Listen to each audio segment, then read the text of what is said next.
This is Jordan Tower with JT News. Make sure you smash that like button, smash that subscribe button. Let's get right into the news. Well, 50 Cent addresses Nas working with his enemy Supreme on the Supreme Team documentary. And surprisingly, he's grown past this. Okay, he used to be anyone affiliated with them or Murder Inc. He would go at them. Now, Nas and 50 have had their problems in the past, but it had to do with, I think, a conflict at Sony and some other stuff. I'll play that clip later, actually, of him talking about that. He says him and Nas never had problems. They did have slight problems before, because Nas got up on the Central Park stage when they were doing some type of hip-hop event, and he said, F that 50 Cent music, F this, and then him. That's kind of triggered a beef between 50 and Nas, but since then, they've grown past everything. Now, of course, if you don't know, Supreme tried to allegedly take out 50 Cent.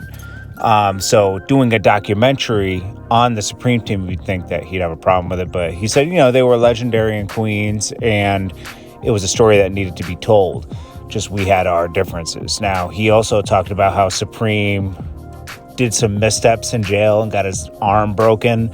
He says he'll say he slipped on a mop, but he actually got his arm broken for violating in jail. So, 50 Cent goes on to tell his gripes on the Breakfast Club with Supreme, but it was a story, like you said, it was a story that needed to be told. I mean, he's doing a documentary on two snitches right now that were part of El Chapo's camp, the ones that kind of helped get El Chapo locked up. So, he can't really be pointing fingers at people doing different stories and doing things that violate himself or how he feels or codes of the street. He's kind of like, he's just it's part of movie making. Nas is making a lot of documentaries.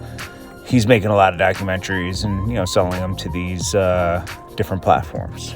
But anyways, it was good to see him talk about that. Everyone was wondering how he felt about that. This is Jordan Chow with JT News.